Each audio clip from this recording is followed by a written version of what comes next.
Hello, my name is Peter Wang. Along with my group, Miriam, Shreya, and Katie, we're going to introduce you to the boat trip project of Chemistry 117. So, what our project is over is the real-world application of chemistry and engineering, such as our goal is to connect chemistry and applied theory to engineering and coastal marine environment, such as investigating the effects of marine life with the increasing engineering activity in our waters.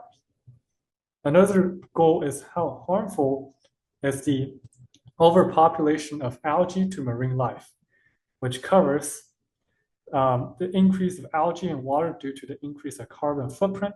As a result of the algae overpopulation, many marine life are struggling for resources. The algae used up primary source of sunlight, which many organisms depend on. They do this by covering up the surface of water and physically blocking the light from reaching to the other organisms below. And lastly is carbon byproducts and reactions with engineering. This covers a lot of reactions that involve organic compounds, and as a result, is harmful to a lot of organisms who rely on oxygen as a source of energy. In our group, we have 4 members, including me, Miriam, Katie, Peter, and Shreya. So basically, my role in the group was team manager. I had to guide the group to make sure that we all stay on task and are working effectively. Peter was the team facilitator. He organized the meetings and helped made sure that we were collaborating well, and he picked the spots for our meetings. The product manager was Katie, so basically she just made sure we hit all of our objectives and goals during the time we had together. Shreya was the research facilitator, so she made sure we had verified sources for our research and that they came from scholarly sources as well, so that they were trustworthy. A complicated issue that we faced as a group was doing the final thesis because we had to create an essay that blended all of our solutions together. And since we all have different solutions, it was kind of hard because we have different opinions. But we were able to navigate through this effectively by assigning each person different paragraphs, and we had another person do both the introduction and conclusion so that it all ties well together. As for the initial proposals, we chose this first one that says mechanical engineering has an environmental impact on sea life with the construction of offshore oil drilling rigs and the risks of oil spills. We chose this proposal over the other ones because this one prioritized more of the sea life and using engineering to help sea life rather than take advantage of it and use it for our own human efficiency. We use this a lot in our final thesis statement where we talked about solutions with engineering to help the ocean rather than use it for our own benefit. So yeah, that's why we chose this first one over the rest of them. Hi, my name is Katie Woodrow, and these are the slides that I'm going to talk about today. So I'm going to be discussing the actual boat trip and our findings on that, and then talking about how that relates to our thesis.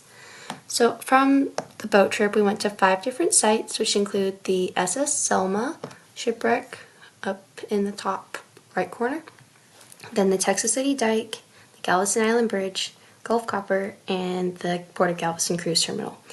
Each of those images then have the GPS coordinates from that image, like when I actually took the photo. And then it also has a screenshot of the GPS location coordinates on Google Maps, so then you can actually see where it is. And that's next to each one of them. So then actually relating that to our thesis. So of the 5 locations, the SS Selma and Gulf Copper were the 2 biggest ones that related to our thesis of applications of chemistry and just how engineering can contribute to sea life, and just both the positives and the negatives. So the SS Selma was the positive impact of engineering in sea life. Originally, it could have caused like pollutant to habitat, but it was submerged to be an artificial reef. And it's located in the Pelican Flats, just off of Pelican Island. And this boat that sunk on purpose has been really beneficial, and this is just another image of what it looks like close up for an artificial reef. And artificial reefs are very helpful for the marine environment and help with coral development, and are one of the positive things that engineering can do for the marine and coastal environment. Gulf copper is one of the negative impacts of engineering in the coast, mostly because it is an oil drilling company and it is just a constant issue of will oil spills happen, and just the large structure. It has to have chemicals and just be able to withstand the corrosion pressure and mechanical wear, and that in turn is not very good for the environment and then the coast, and then also the animals in the coast.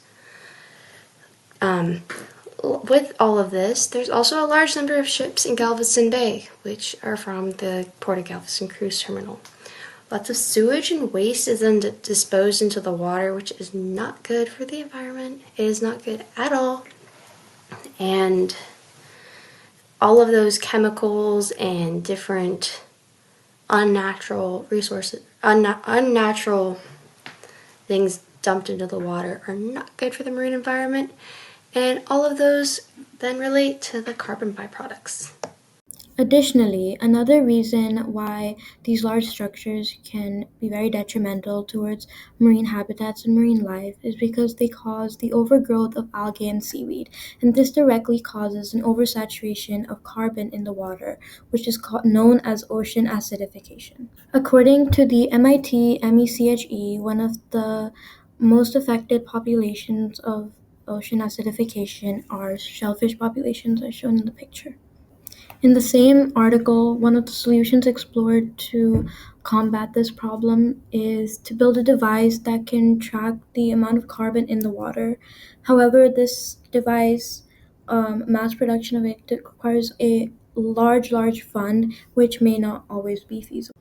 Along with ocean pollution, noise pollution caused by ships and offshore machinery also significantly harm ocean life. Engines, propulsion systems, drilling equipment, they exert low wave sound frequencies. This noise disturbs marine navigation, migration, and marine communication in animals such as sea turtles, whales, and dolphins. According to the National Oceanic Atmospheric Organization, noise pollution can cause chronic illness and affect reproduction rates and population growth. Two of the solutions for this is to develop acoustic dampening technology, which minimizes underwater vibrations, as well as composite engine mounts, which make less vibrations exerted from ship hulls. Through these noise control systems, mechanical engineers can help save marine and aquatic life. There was extensive research done for our project, so here are some of the references that we used to do our research. Thank you.